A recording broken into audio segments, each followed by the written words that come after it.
Pet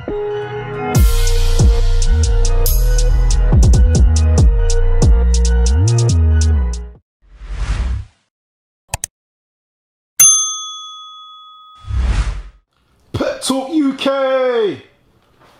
Pro Bs joined by two distinguished gents. To my left, esteemed trainer, Mr. Don Charles. How are you? I'm very well as usual, and I always say, how are you? Doing well. You know, restrictions are getting lifted. So hey, I guess life's a party once more. To my right, Mr. Dean Whyte. Enforcement. Law. Law and order. When I saw you come through, I was like, wow, okay, the law's here, all right. How's it going?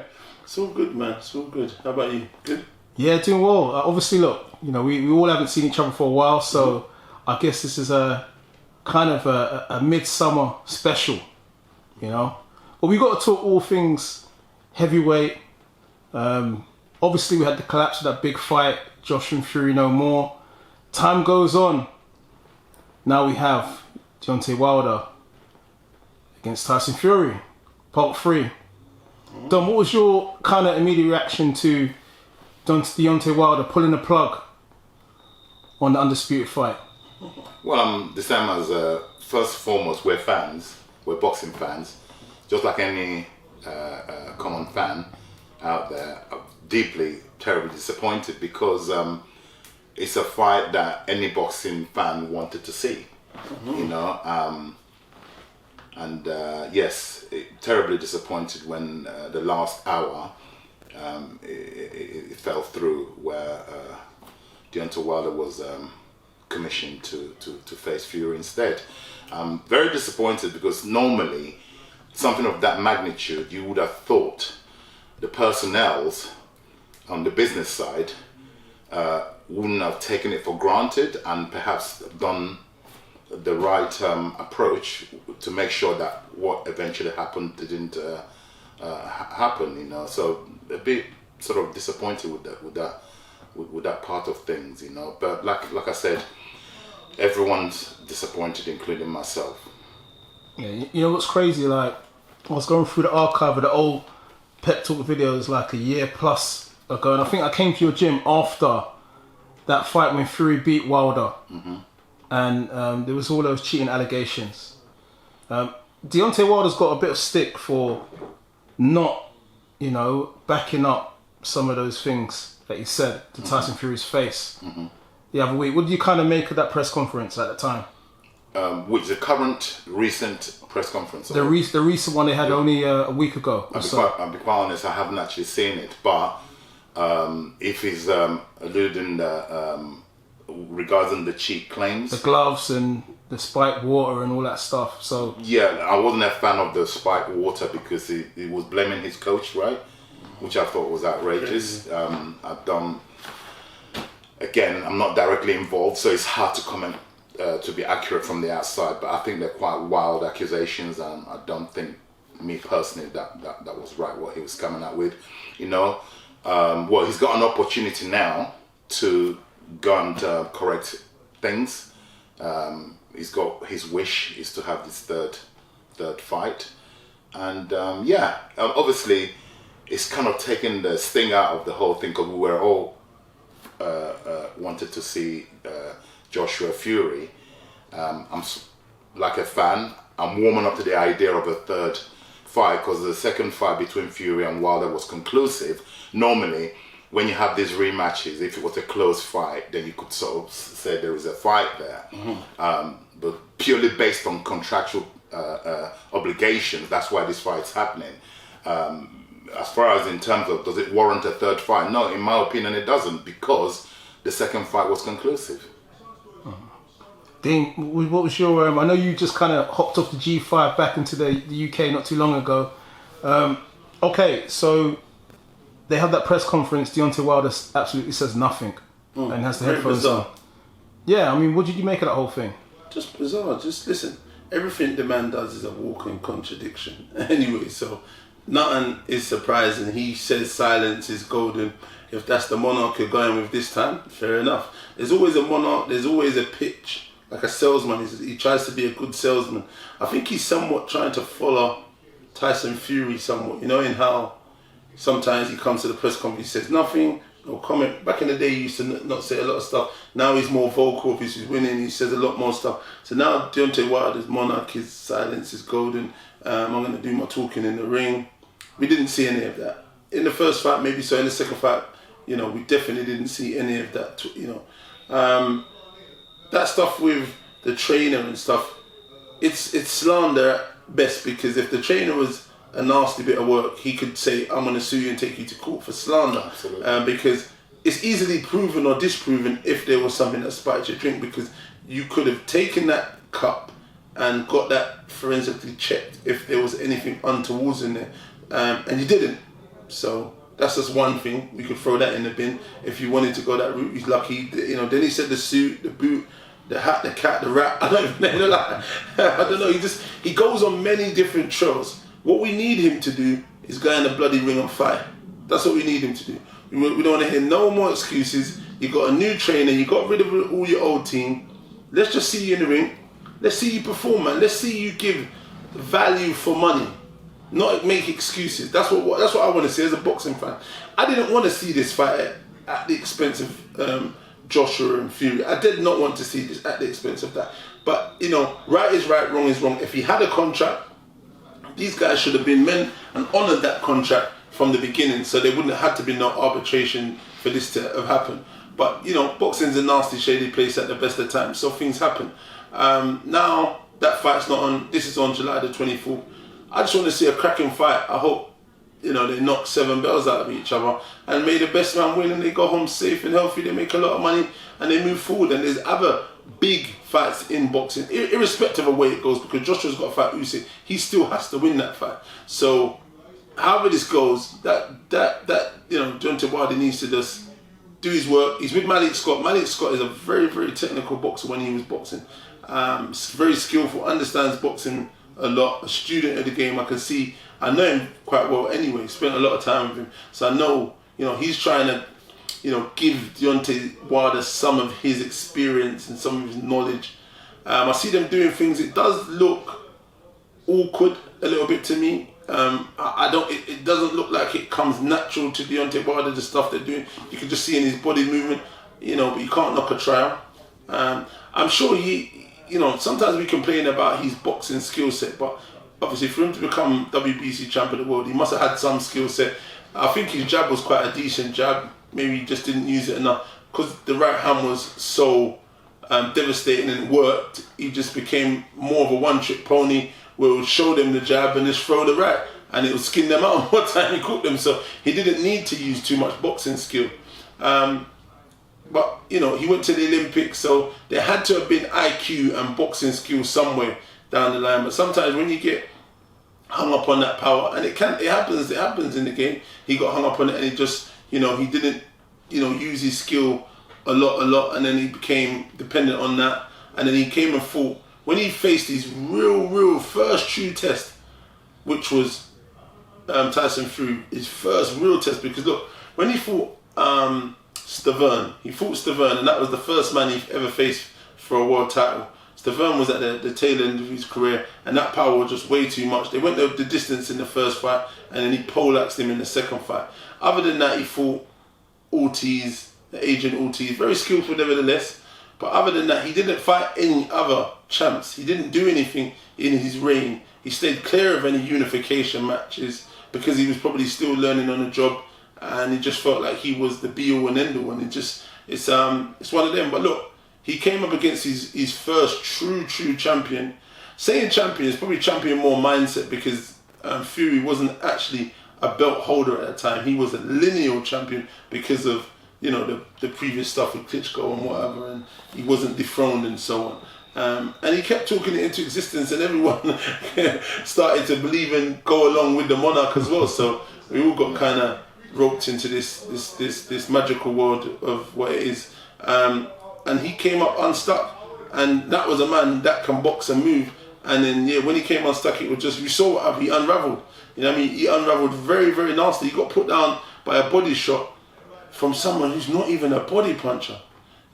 So it's just as a fan watching things and someone who loves boxing and watches and reads and watches at the same time, even listens to multiple different, my phone on the TV, you know, like I just love boxing, so I kind of take heed on things. But like I said, for me now, enough's enough. I need Deontay Wilder to back up all this talk, put up or shut up, man. You know what I mean? If you can win, win. If you can't win, there's nothing wrong. You're fighting a great elite fighter who's very technical and skillful. Move on to the next person. You're chatting some rubbish about Dillian, about he can't lace your gloves or the toilet paper to your shit and all. It's all come between my toes. That's it's all bollocks, man. Listen. Let me tell you something here. Dillian will rumble and tumble you, man. In that ring, trust me, he'll come and put it all on the line. One thing is, he doesn't do no bag of talking and doesn't back it up. That's for sure when he goes to fight. You know what I mean? Win, lose or draw. When he lost, he came back and he came back bigger, better and stronger every single time and was very victorious, even better in those cases. The only one at this junction here he hasn't is the AJ fight, and that was more of a business sense where that maybe fell down, you know what I mean? But other than that, he seeks redemption in that also. But you know, that fight is fans want to see that kind of fight as well. Also, there's many mega fights out there for these boys, man. But that Wilder needs to stop chatting rubbish about I'm past Dillian Whyte. He had his opportunity. When did you give anyone an opportunity? Dillian actually offered Eddie offered Deontay Wilder his biggest purse to date at that time was $7 million, and he refused because he didn't want no parts of Dillian. Dillian's a man. These people don't want to fight him unless they absolutely must fight him, because he has got that absolute dog in him and that heart, and he wears it all on his sleeve, and he'll go out there and put it all on the line. And when you're in there with people like that, it's very hard to stop that dog coming forward and their desire to win. 100%. I second.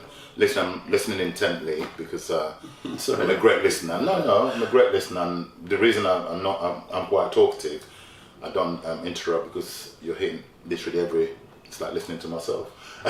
And in terms of Dillian, I'll second that opinion. Who wants it? Nobody wants Dillian Whyte. Remember, Dillian Whyte gate crushed the scene. Yeah, where he's at is not supposed to be at. Yeah, he gate crushed the scene. He's a who needs you type of person. Unless he's really got something for them, they don't want any of him. Deontay Wilder in particular, because it was numerous times he could have opted to fight Dillian. He chose not to, because he's like, who needs this guy? Yeah. So, but that's a fight for the future. There's like you said, we're boxing fans. We do what we do, but we're boxing fans, and there's a lot of mouth-watering fights on horizon, you know. And I'm very, very looking forward to it. Obviously, first things first, let's see what happens with Wilder and Fury. Can Thunder strike twice? Yes. Do you know what's crazy, like, Don? I was actually watching the other day Fury versus Chisora 2, the press conference. When Fury was like, all the mind games, the verbals that was going off, and then I know you was going off back as well at the time.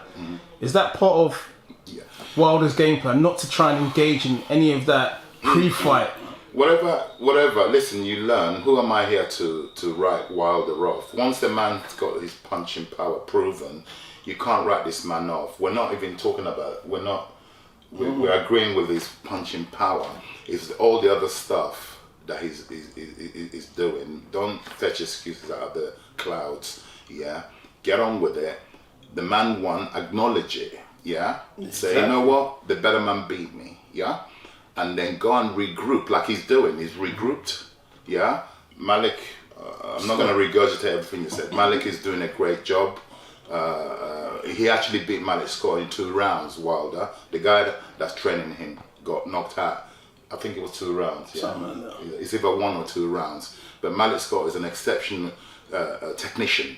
Yeah, and he's trying to put a few of the other to have options. Wilder, you can't go into these elite fights with, like you said, a one-trick pony. He's giving him variety of things that he could do, which would then hopefully lead up to the big punch that he has. Yeah, can you learn that in the space of time they're doing it? Probably not. Probably not. You need to spend years with a fighter. It's all one thing learning it, then it has to go into your system.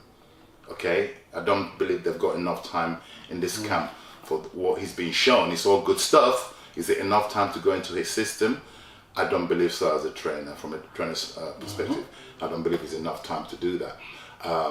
but he's still going to be a very dangerous man. Wilder, that is. Okay. Fury defied all odds going into the second fight, because I thought, from a trainer's point of view, there's no way he's going to fight on his front foot. Fury, this is, against Wilder. I think everybody thought the same thing. Even Wilder, part of what beat him, in my opinion, the shock of, because he thought anyhow Fury comes on front foot, I will knock him out. Fury took it, put it on him from the word go. I think part of the what beat Wilder was the shock. How dare you fight me on your front foot, and it did, and kept it. And beat him at his own game. Beat him, yeah. So the bully game. It'd be interesting to see what adjustments Wilder's party or team will make if Fury were to do that again. Who's to say Fury is going to adopt the same tactic again? Yeah, because it worked already. Doesn't mean it's going to work a second time. Right? So it's going to be quite an interesting match to see what both teams would opt to do. Fury is quite versatile, so I expect him to have more than one game plan. Yeah. Would you kind of make of Anthony Joshua's recent comments saying that Deontay Wilder is not an elite fighter, he's only got one punch? I have to totally disagree with that, because it's easy to say, yeah, he's a one-trick pony. He's got the equalizer, which is the right hand. Yes, he's an elite fighter, because this guy, in the history of the division, he's had the most. You have to acknowledge that. Okay, you could question the personnel that he was knocking out, like you quite rightly pointed out earlier on. Barrow Tiz, Stefan. The first time he fought Stefan to win the title, that's actually the first time I've actually seen Wilder box, because I didn't think he was able. Yeah, if you go and watch the first fight against Stefan, some of the things he was doing in that fight, I didn't think it was possible. I never ever saw it prior to that. So he has got other game. Yeah, I think it's a mindset, because he's been knocking everybody out and he's been working. He thought, why not go in there, tap tap tap, and that's all she wrote. So he's been getting away with that. So it's easy to fall into that mental attitude of, yeah, I've only got to hit them. Yeah. So going back to what you said, no, I don't think you can't say to dismiss his achievements and suddenly because Fury did what he did to him. No, I wouldn't put him in that he's a one-trick pony. No, I think there's more to him than that. Yeah, is that something you'd agree with, Dean? Yeah, well, do you know what? Like, you know, I did the interview at IFL Devon, and I said, you know, boxers tend to contradict themselves many times over. You know, in the past, he said something different. Now Joshua's saying something different. I believe it's more mind games, maybe to get under his skin, to dismiss him somewhat as a lesser opponent, and maybe just to dismiss him as an opponent down the line, possibly, because, you know, you're saying, well, look, I don't think you're an elite fighter. I don't think you're on the same level as me, and you shouldn't share the ring with me. You're going to get battered by Fury, and will probably be the end of you, and I'd never get to see you anyway. So maybe there's some mind games, you know, because remember, these guys chat a lot of BS is the word, and it's all part of the, you know, the game to get into their mind, because this game is definitely about mental warfare. You know, the art of war. So as much as you can, mentally, physically, anything you can do to get into someone's brains, rough them up, even like we were talking about in the fights and stuff, it's all part of the, you know what I mean, it's all part of the game. And I think he's actually saying that because, look, the reality is, look, he's going to go down in history as probably being, especially my era, of gruesome, most dangerous punching heavyweight of our times. So, you know, if he's not elite, like, why is he going in the history books? It's kind of going to be weird in itself. But look, you know, his skill set is a bit questioned to be desired. You know, there is question on it. But like you said, in the Stavern fight, he showed you something different. The first one. Yeah. But for me, obviously, he was an Olympian. He's done many other things in his career, so that you'd assume there'd be more things in his arsenal. But like you said, he got relying on just being a knockout artist. But I think in this fight it's going to be good because the coach is there to prop you up on certain things and, you know, top you up and say, look, remember, this is what you need to do. Keep your composure. Go and do this a little bit more. you know, this hand dropping here a little bit, try and set a trap and do, you know, like, so I think Malik has got a organ to grind also. From listening to an interview of him also, you know, I think because Fury said I knocked out the coach in sparring and I knocked out you in a fight. Yeah. So I think he's got an axe to grind a little bit. So maybe he wants to make sure Wilder pushes and does and exceeds himself. It is a possibility because look, we got a draw the first time, then he got a stoppage. What's to say Wilder doesn't get a win and then it's like 4 fights? It's actually madness. Then the whole heavyweight division is on some whole 360 again, because then it's going to be like, right, who's next in line or whatever. I don't know, but look, I'm going to be here watching, listening, and anticipating, and maybe just like everyone else, speculating on what's next. Dean, I know you touched on it earlier, but I do need to ask you exactly. You know, Wilder said, you were all in Vegas in the same place, and you know, everyone was quiet. That's his words. Just kind of break down. So did you and Dylan come face to face with Deontay Wilder? We're not face to face. Listen, if that